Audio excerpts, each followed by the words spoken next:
Chapter number 16 patents. On है ये तो बोल रहा हूँ। चलो इंट्रोडक्शन। First paragraph. पेटेंट्स क्या होता है? हमने अब तक जितने भी IPRs सब पढ़ा, ठीक है? इसके अलावा हाँ what we read there was about trademarks या कोई लोगो को लेकर, कोई लिटरेरी वर्क, कॉपीराइट्स को लेकर। इसी अगर मैं इसी ऑन करूँ तो अब हमने ये सारी चीज़ें देखी, राइट? इस चीज़ में आपको अब एक और लास्ट वाली चीज़ है पेटेंट्स। पेटेंट्स के अंदर आपको ये ध्यान रखना है कि कोई भी इन्वेंशन या इनोवेशन या कोई इस तरीके कोई भी इन्वेंशन या इनोवेशन इस तरीके से आपकी है कि that you get a patent on it, ठीक है?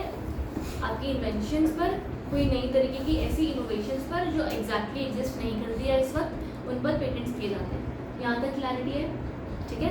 आइडिया पे भी कर सकते हैं। आइडिया पे भी कर किसी सकते हैं। आइडिया पर भी किया जा सकता है, पर उसको जब तक आप पिक्चर में लाकर प्रैक्टिकली दिखाओगे नहीं तो पैदा नहीं होगा। यहाँ तक ठीक है? अब यहाँ पर देखो इंट्रोडक्शन फर्स्ट पैराग्राफ। चलो फटाफट। Statutory right for an invention granted for a limited period of time to the patentee by the government. Limited period of time, patent है ना, हमेशा लिमिटेड पीरियड ऑफ टाइम के लिए ही मिलता है। ट्रेडमार्क तुम्हारा कितने लंबे थोड़े टाइम के लिए मिल रहा था? कहीं पर था लिमिट थी कि नहीं इतना टाइम के लिए मिलेगा। ट्रेडमार्क लाइफ टाइम के लिए मिल जाता है आपको। कॉपीराइट 60 साल लाइफ प्लस 60 है ना, लाइफ प्लस 60 ये वो सब था। हमने सारे कितनी सारी चीज़ें देखी। डिजाइन्स में भी था बहुत लंबा थोड़ा पीरियड ऑफ टाइम, है ना? यहाँ पर पेटेंट लिमिटेड टाइम के लिए मिलता है, ठीक है? तुम्हें मेन अभी के लिए ये याद रखना है। क्यों? क्योंकि ये एक इन्वेंशन है ना, और वो इन्वेंशन जो लोगों के काम आ सकती है। तो हम एक टाइम के तक आपको वो मोनोपोली ग्रांट करते हैं कि ये बारे में तुम्हें पता और किसी को नहीं पता, उसके बाद हटा दी जाती है। तो limited period of time by the government in exchange of full disclosure of his invention for excluding others from making, using, selling, importing the patent products और processing of producing that product for those purposes without his consent. मतलब क्या हुआ? जो वो patent आपको मिल रहा है, ठीक है? ये आपको एक चीज़ का ध्यान रखना है कि जो पेटेंट तुम्हें मिल रहा है वो पेटेंट तुम्हें तो ही ग्रांट होगा अगर तुम गवर्नमेंट को एक एक चीज़ बता दो कि एग्जैक्टली मैंने कैसे किया है। You have to have make a complete full disclosure. अगर तुम नहीं करते तो तुम प्रोटेक्ट नहीं किए जाओगे। प्रोटेक्ट नहीं किए जाओगे मतलब क्या हुआ? तुमने अपनी इन्वेंशन से कोई प्रोडक्ट बनाया, बंदा चेक कर लेगा कि वो क्या है क्या नहीं, डिकोड कर सकता है, ठीक है? पॉइंट समझ में आ रहा है? तो you have to disclose the entire thing to the government in exchange to get that patent का प्रोटेक्शन। यहाँ तक ठीक है? With patent is a monopoly grant and it enables the inventor to control the output and within the limit set by demand the price of the patented product, ठीक है? यहाँ तक clarity है सबको? पक्का? अगला आ जाओ सीधा पेटेंट्स पर। पेटेंट वाला टॉपिक, उसके अंदर वही तुम्हारा 21M of the Patent Act defines the term patent as to mean a patent for any invention granted under Patents Act. यहाँ तक क्लैरिटी? डब्बा invention is considered a new और नॉवल। न्यू या नॉवल, कोई चीज़ एकदम न्यू एग्जिस्ट नहीं करती हो पहले कोई भी तरीके से, किसी जस्ट थियोरेटिकली भी एग्जिस्ट ना करती हो, समथिंग एंटायरली न्यू, कोई न्यू या novel if it is not anticipated by a prior publication. Anticipate भी नहीं की गई है by prior publication in patent and non patent literature. मतलब कोई चीज़ का अगर पेटेंट नहीं भी हुआ है पर वो पब्लिश हो रखी है तब भी वो न्यू नहीं रहा ना, नॉवल नहीं रहा। इसलिए हमने बोला कोई भी चीज़ न्यू या नॉवल होनी चाहिए जो पब्लिश नहीं की गई हो, भले वो चीज़ पेटेंटेड हो या ना पेटेंटेड हो। That is an invention is novel if it has not been disclosed in the prior art where the prior art means everything that has been published, presented और otherwise disclosed to the public before the date of filing, priority date और complete specification. मतलब क्या हुआ? इससे पहले कि आपने उस चीज़ को फाइल किया एज अ पेटेंट, आपने उसका उसके पहले कहीं पर भी नहीं दिखाया गया। इस डेफिनेशन का अगेन ये मतलब क्या बोल रहा है? अंडरस्टैंड। मैंने आपको ये चीज़ बताई ना अभी कि पेटेंट के अंदर आपको सारी कंप्लीट डिस्क्लोजर करनी पड़ती है, पर वो कंप्लीट डिस्क्लोजर करने में टाइम लग सकता है ना। मान लो मुझे कोई बहुत खतरनाक आइडिया है और उस आइडिया पे मैं अभी काम कर रही हूँ, तो उसको कंप्लीट करने में मुझे टाइम लगेगा, पर आइडिया मेरे दिमाग में आ गया है, कंप्लीट करते करते कोई और बना लिया तो सारा मेहनत खत्म। इसलिए ही कई बार लोग ऐसा करते हैं कि कुछ प्रायोरिटी डेट के ऊपर अपना आधा अधूरा प्रोविजनल काम सबमिट करवा देते हैं कि भाई ये प्रोविजनल पेटेंट है, जब कंप्लीट हो जाएगा तो कंप्लीट पेटेंट में मिल जाएगा, ठीक है? तो उस तरीके से आपको प्रायोरिटी मिल जाती है। तो आपको भाई आपने भले वो प्रोविजनल काम सबमिट करवा रहे हो, कंप्लीट काम सबमिट करवा रहे हो, किसी भी काम के पहले अगर कोई चीज़ ऑलरेडी पब्लिश्ड है तो तुम्हें इसका पेटेंट नहीं मिलेगा। पॉइंट समझ में आ रहा है? To the public before date of filing of complete an invention is considered as novel if it has not been anticipated by the prior use or prior knowledge in India. Point समझ में आया? अगला ये Vishwas Prasad Radhe Shyam versus Hindustan metal industries, ये पढ़ना पड़ेगा। इस case में सिर्फ इतना बताया गया है कि ये जो बंदा है ना और ये जो केस है, इस केस के हिसाब से आपको बोला कि जो पेटेंट है वो लिमिटेड पीरियड ऑफ टाइम के लिए मिलता है। हाँ, लिमिटेड पीरियड ऑफ टाइम के लिए आपको मिलता है और लेटर ऑन वो पेटेंट इवेंचुअली पब्लिक कर दिया जाएगा मैंडेटरीली। ठीक है, तो हम ये कह रहे हैं वो जो बाद में पब्लिक किया जा रहा है ना, मान लो ये तुम्हारी फीस है to protect the patent for the initial years. Point समझ में आया? जब आपका पेटेंट प्रोटेक्ट होता है आपको वो एक मेंबरशिप फीस और ये सब आपको लग रही है, पर आपको इतनी बड़ी प्रोटेक्शन मिल रही है उसका, तो वो लोग कोई पैसा चार्ज नहीं कर रहे। तो हमने बोला ऐसा मान के चल लो चले कि अगर तुमको लगता है तो कि कल को जो वो पब्लिक हो रहा है वो कंसिडरेशन ही है for the years we are protecting your patent. ठीक है, तो पेटेंट तुम्हारा मैंडेटरीली पब्लिक तो होगा ही होगा। सही, इसको रीड करो फटाफट से। Supreme Court that the object of patent law is to encourage scientific research. आपका प्रोटेक्शन तो इसलिए मिल रहा है ना ताकि साइंटिफिक रिसर्च हो। हमने कॉपीराइट में भी यही बोला था आपको कि भाई हम आपको प्रोटेक्ट इसलिए कर रहे हैं ताकि आप और ऐसी चीज़ें बनाओ। Technology industrial process a limited time grant of the only right to own use sell a patented method और product encourages the development of new commercially used inventions. The disclosure of the invention to the patent office, which becomes public domain after a period determined duration of the monopoly, is the cost of the monopoly grant. Point समझ में आया? हमने आपको initial year से monopoly दे रखी है, कल को पब्लिक होगा, it is treated as a cost of that grant. पक्का? कुछ डाउट कहीं पर भी? श्योर हो? अगला तुम्हारा एडवांटेजेस के अंदर फटाफट हल्के से है तुम्हारे। Have the complete right to restrict outsiders, है ना? इसी पॉइंट में second line, he has absolute power, ये प्रेरोगेटिव लिखा है ना, power to utilise his invention and his rights. Point समझ में आया? अगला point, patent has the privilege to file the suit और encroachment of his patent and can ask for remedies like injunction, ये वो, अगर कोई बंदा आया एनक्रोच किया तो रेमेडीज मिल जाएंगी। थर्ड पॉइंट, इतना काफ़ी है। Next third point, patentee can commercially exploit his creation. Commercially exploit his creation मतलब उस चीज़ को पैसों के लिए बेचा जा सकता है, लीज पर दिया जा सकता है, रेंट किया जा सकता है। अगला, holder of the exclusive permit can also avail the rights given to the patentee and can bring a suit if there should arise any occurrence of encroachment of patent. मतलब क्या हुआ, मेरा पेटेंट है, मैंने किसी और बंदे को कुछ स्पेसिफिक राइट दिया है, कोई परमिट दिया है और वो बंदा उस परमिट को वायलेट कर रहा है, तभी भी मैं केस कर सकती हूँ। Lastly, patentee gets the privilege to make changes in the alteration of invention. ठीक है, कोई भी इन्वेंशन के अंदर चेंजेस करने हैं तभी भी मेरी राइट है वहाँ पर। यहाँ तक समझ में आ गया? ये आपके एडवांटेज अगर आपका पेटेंट हो रखा होगा तो। अगला, what can be patented, an invention related to either to a product और process that is new involving inventive step and capable of industrial application can be patented. However it must not fall into the categories of invention that are not patentable. कुछ चीज़ें होती हैं not patentable हैं, specific provisions हैं, कुछ government ने बोल रखा है, कोई डिफेंस सेक्टर में कुछ है ये पेटेंट नहीं किया जा सकता, कुछ मेडिसिन के बारे में है कि ये पेटेंट नहीं की जा सकती। ठीक है, यहाँ तक समझ में आ गया? अगला तुम्हारे डब्बे के नीचे जो डिफाइंस लिखा हुआ है ना, बस उसके बाजू में, invention as to mean a new product और process involving an inventive step and capable of industrial application. Invention का मतलब कुछ नया होना चाहिए, उसमें एक inventive step, something new should be there, पर साथ ही साथ एक और चीज़ एंड लिखा है ना, and capable of industrial application.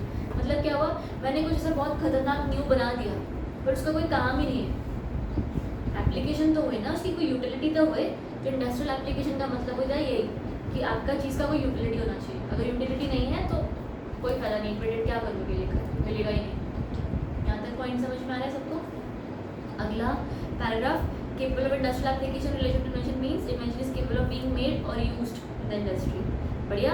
Next paragraph, the term new invention has to mean, ये इन्वेंशन, न्यू इन्वेंशन का मतलब तुम्हें समझ में आ जाएगा। देखो जो अब तक बना नहीं है कहीं पे और भी, वो सेम चीज़ लिखी हुई है। अगला पैराग्राफ प्लीज मार्क कर लो, स्टेट ऑफ आर्ट तक मार्क कर लिया? बस नेक्स्ट आ जो डब्बा, राज प्रकाश वर्सेस मंगतराम, ये पढ़ना पड़ेगा। इस केस में उन्होंने क्या बोल रखा है कि कोई इन्वेंटिव क्रिएशन या notable is to discover something and और फाइंड समथिंग नॉट फाउंड और found by anybody previously. Invention तो वही हुआ ना जो किसी और ने अब तक नहीं खोजा. So it isn't essential that the invention ought to be anything confounded. The fundamental thing is that the creator was first to embrace it. The main issue in this manner is that each basic creation is asserted as in the form of novelty or new character. It will be considered as an invention and cases and specifications must be perused in the light. Peruser है ना. अच्छा ठीक है. यहाँ पर simple ने क्या बोला हुआ है कि आपका दिमाग पहले चलना चाहिए उस चीज़ को लेकर. आपने उस चीज़ को पहले बनाया है, is not the patent. If you are use an idea, अगर कोई आइडिया आपके कोई ख्याल आपके मन में पहली बार आया है और वो कहीं और किसी को नहीं आया तो वो तुम्हारा पेटेंट हो सकता है. ठीक है. कंपाउंडेड मतलब सारी चीज़ को एक्चुअली पिक्चर में लाना. अगर वो नहीं कर रखा है तो भी कोई बात नहीं. वॉट आर नॉट इन्वेंशंस, ये आसान है, बस फटाफट से देखते हैं. An invention which the frivolous claims obviously contrary, तो नहीं हो सकता ना पेटेंट. पता ही ये गलत या नहीं है. B point, invention the primary intended use of which, एक कमर्शियल एक्सप्लॉयटेशन रहता हो. The invention primary intended use of which could be contrary to public order. बन गया अगर तो वो पब्लिक ऑर्डर मोरालिटी के अगेंस्ट चला जाएगा, तो इसका पेटेंट नहीं मिलेगा. पॉइंट में See the mere discovery of a scientific principle or the formulation of an abstract theory, discovery of any living or non-living substance occurring in the nature. Discovery मतलब खोज किया, बनाया नहीं है तुमने, कुछ चीज़ तुमको पता चली है, डिस्कवर की है, राइट. तो वो तो मतलब ऑलरेडी थी ना, तुम्हें खाली पता अब चला है. ये पेटेंट नहीं है, ये इन्वेंशन नहीं है.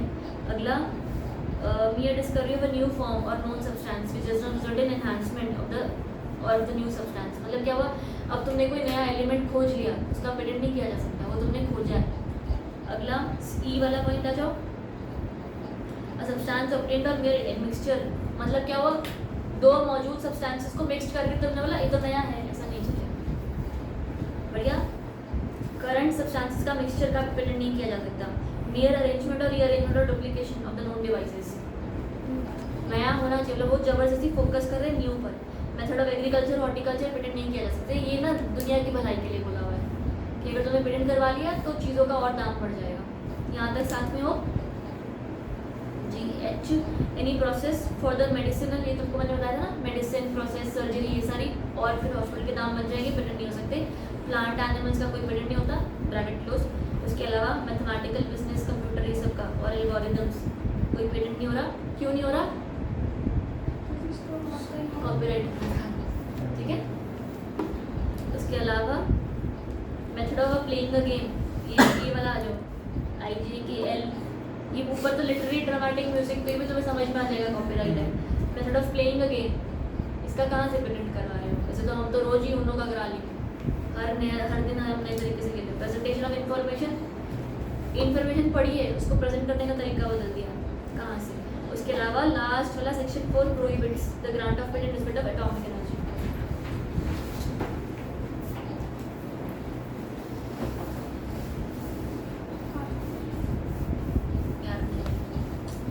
पढ़ना पड़ेगा तुम्हारा. After analysing the legislature is honourable Supreme Court in the matter of ये नोवार्टिस वाला केस, प्लीज मार्क कर लो. क्या बोला है? We have therefore no doubt that the amendment or addition made in section 3D is meant specifically to deal with chemical substances and more particularly pharmaceutical products. Amended portion ये सब है, clearly set up. Second last वाला सिर्फ आ जाओ. First 4 lines mark करी, उसके बाद last वाला.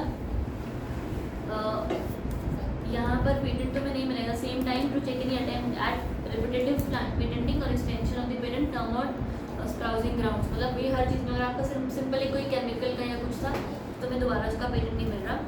सिर्फ तुम्हें अब ये तुम्हारा वो तरीके से इंट्रोडक्शन सी हो गई कि भाई कुछ केमिकल रिलेटेड है. तुम्हारा 3rd पैराग्राफ जो है ना, 3rd या 2nd paragraph, it was held that patent application must prove, मिल गया. ये पैराग्राफ इम्पोर्टेंट है कि जो पेटेंट एप्लीकेशन होगी ना, must prove increase in the therapeutic efficacy and just increase bioavailability alone may not be necessary lead to enhancement of therapeutic efficacy.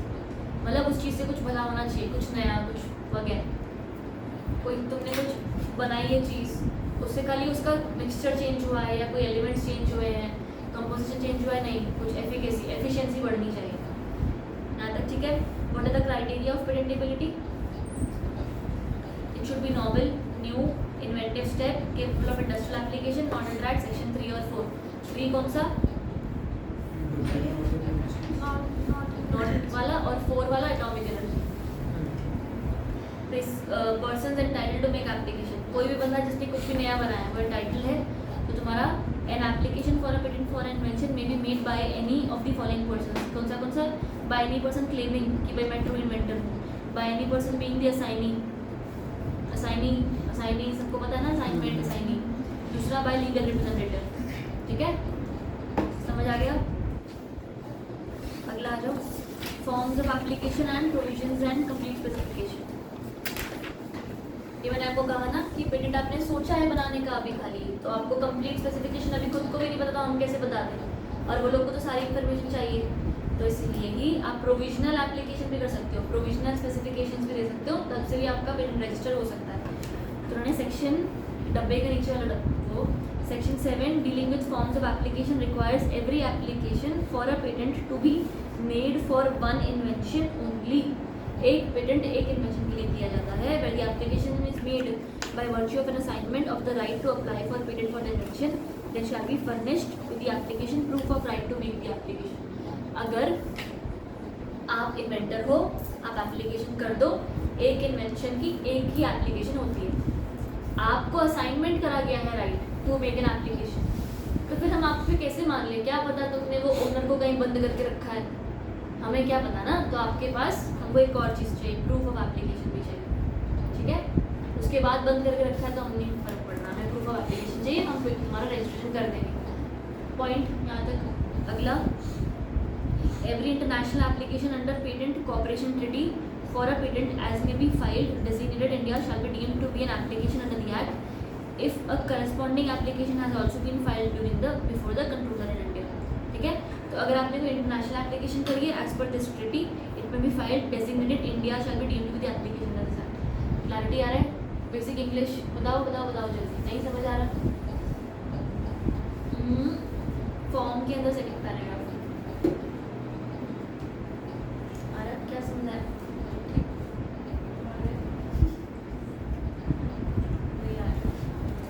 तो 2 application file करनी पड़ेगी। तो इंडिया में नहीं मानी जाएगी। तो 2 बंदों को करनी है।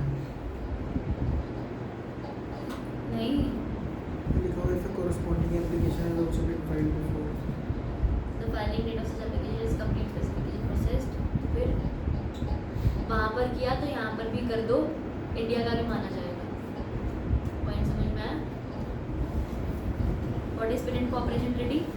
ट्रीटी है, कुछ 150 स्टेट्स हैं, सब फाइल कर रखे हैं। सबने बोला कि हम तुम यहाँ पर अगर ट्रीटी के साथ एप्लीकेशन करते हो तो जो जो कंट्रीज इस ट्रीटी का पार्ट है ना, हर जगह पर तुम्हें प्रोटेक्ट किया जाएगा। ठीक है, रीड कर लोगे ये? अगर कोई इंडिया का बंदा तो उसको किसके पास फाइल करनी है एप्लीकेशन? इंडिया किसके पास? रजिस्ट्रार होगा पेटेंट का ऑफिस, यही सब। ठीक है, तो हम अगर यहाँ पर फाइल करेंगे, अगर आपने पीसीटी के साथ फाइल करा है तो आपको जिस भी स्टेट में जिस भी कंट्री का पार्ट होगा, आप सबके आपको प्रोटेक्शन मिल रहा है। यहाँ तक क्या आती है? अगला आ जाओ, इसका ना कुछ छोड़ने जैसा भी दिख रहा मुझे। Every such application not being a controversial application और application filed under PCT designated India shall be accompanied by provisional complete specification. आप एप्लीकेशन कर रहे हो, उसके साथ स्पेसिफिकेशन भी देनी है, वही वो बनाया कैसे सामान, याद आ रहा है? मैंने आपको बोला था ना कि पेटेंट की कंप्लीट पर्टिकुलर्स देना पड़ता है कि वो कैसे बनाया। ठीक है, कहाँ पे हम नहीं मैच कर रहा, डब्बे के नीचे 2 लाइन जो है ना। हाँ जी, ठीक है। अगला पैराग्राफ सेक्शन 9 मिल गया। स्टिपुलेट्स that where an application for a patent not being a convention application or an application PCT is accompanied by a provisional specification or complete specification shall be filed within 12 महीना from the date of filing the application। ठीक है, आपने एक simple application करी, उस application मेरे पास कोई ख्याल आ गया और अब मुझे तुमको उसको पर्टिकुलर्स देने हैं, तो मुझे उसके पर्टिकुलर्स तुम्हें कुछ टाइम के बाद देने होंगे। तो हमने बोला कि अगर आपने एप्लीकेशन कर ली तो उसकी स्पेसिफिकेशंस जो है ना, एप्लीकेशन के बाद स्पेसिफिकेशंस जो है ना, वो 12 महीने के अंदर अंदर मिल जानी चाहिए। पॉइंट समझ में आया? क्यों? क्योंकि वो हमको बनाना है, प्लीज़ अंडरस्टैंड, पेटेंट में आपको बनाना है कि एग्जैक्टली मैंने बनाया क्या है। आपको सब बताना पड़ता है, क्या बनाया है, इसका क्या काम है, इसमें क्या क्या मटेरियल यूज़ हो रहा है, प्रोसेस क्या है, इस इन्वेंशन को या इस मशीन को यूज़ करने का तरीका क्या है, everything has to be told. ठीक है, तो मैं वैसे ये बोला 12 months के अंदर of filing application if the complete specification is not filed the application shall be deemed to be abandoned. देखो, अगर आपने नहीं फाइल किया तो अबैंडन कर दिया जाएगा। Where 2 or more applications in the name of the same applicant are accompanied by provisional specification in respect of invention which are cognate or which one is a modification of the another, control is of the opinion that the whole of such invention are a single invention। मतलब आपने application file की, उसके बाद provisional वाली specification file की, उसके बाद और भी कुछ फाइल करे जा रहे हो, कोई बात नहीं, सब कुछ इकट्ठा एक माना जाएगा। ठीक है, और तुम्हारा ये second last line, however the period of 12 months shall be reckoned from the date of filing the earliest provisional specification। Point समझ में आया? क्या ध्यान रखना है? तुम्हें ध्यान में रखना है, पहला एप्लीकेशन, उसके बाद 12 महीने के अंदर कंप्लीट वाला तुम्हारा जाएगा। ठीक है, पर इसमें भी चीज़ें होती है, क्या? एप्लीकेशन फिर प्रोविजनल एप्लीकेशन साथ साथ चली जाएगी। प्रोविजनल के बाद 12 महीने के अंदर, प्रोविजनल के बाद 12, एप्लीकेशन के बाद 12 नहीं, प्रोविजनल के बाद 12 महीने में कंप्लीट स्पेसिफिकेशन जाएगी। ठीक है, एप्लीकेशन की मुझे चाहिए पेटेंट, साथ ही प्रोविजनल भेज दोगे। क्यों भेज दोगे? कुछ तो बताओगे ना कि मुझे पेटेंट कहीं चाहिए, किस चीज़ का। फिर 12 महीने में कंप्लीट पर्टिकुलर्स दे दो कि भाई एग्जैक्टली क्या क्या मैंने किया और क्या क्या मैं करना चाह रहा हूँ। ठीक है, क्लैरिटी पक्की बात है। उसके बाद नेक्स्ट पैराग्राफ पर application for patent not being की पढ़ लिया हमने, बाकी ओके ना। तो where an application for patent और an application filed is accompanied by specification permitting to complete specification, the controller may if applicant so request at any time within 12 महीना from the date of filing the application directly that such specification shall be treated as provisional and proceeded with the application accordingly. ठीक है, अगर मैंने तुम्हें कोई detail दिया है और वो मेरे तरफ से मैंने कंप्लीट दी थी, but I am requesting you कि मैं इसको प्रोविजनल ट्रीट करो, मेरे पास ऑन इन्फॉर्मेशन है, तो वो कंप्लीट को प्रोविजनल भी ट्रीट किया जा सकता है, कुछ नहीं इसके अंदर बाकी। मेरा complete specification has been filed in persons of an application for a patent, blah blah, so may application request at time before the grant of patent, cancel the provisional specification and post date the application to the date of complete specification। क्या समझ आया सबको? Please बताओ यार, basic read करो ना अपने आप, थोड़ा थोड़ा समझ में आएगा। बेसिक इंग्लिश हिंदी ही है अगर ध्यान से देखोगे तो।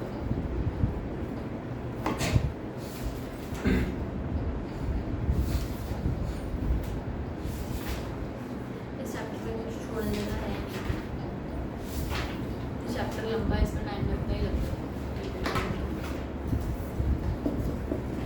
यहाँ तक लेसन में सबसे ज़्यादा मार्क्स का आता है, यही लेसन सबसे ज़्यादा मार्क्स का आता है पार्ट बी में से। ये तो कुछ छोड़ने जैसा नहीं है ना। हाँ नहीं, 5 लगे लग रहा है, इतना लंबा पढ़ चैप्टर और एक एक लाइन पढ़नी है, मेरे को तो नहीं लग रहा।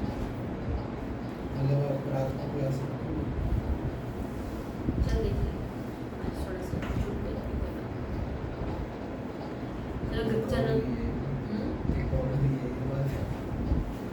आज मत लेना मैम क्लास प्लीज, थोड़ा सा समझ रेस्ट करना। जनरल प्रोसीजर फॉर ऑब्लिगेशन ये बेसिक जनरल प्रोविजन, ये तो नहीं पूछेंगे ज़्यादा क्योंकि बहुत छोटा में दिया है, बट एक बार रीड कर दो क्या है। कुछ नहीं है, फाइलिंग पेटेंट एप्लीकेशन, उस पेटेंट को 18 महीने के अंदर पब्लिश, वो सेम चीज़, अपोजिशन, एग्जामिनेशन के बाद ग्रांट और रिफ्यूज़ल हो जाएगा, कोई अपोजिशन आई उस हिसाब से आपका चेक किया जाएगा, डिसीजन बाय कंट्रोलर, ये सबका सेम था, याद आ रहा है?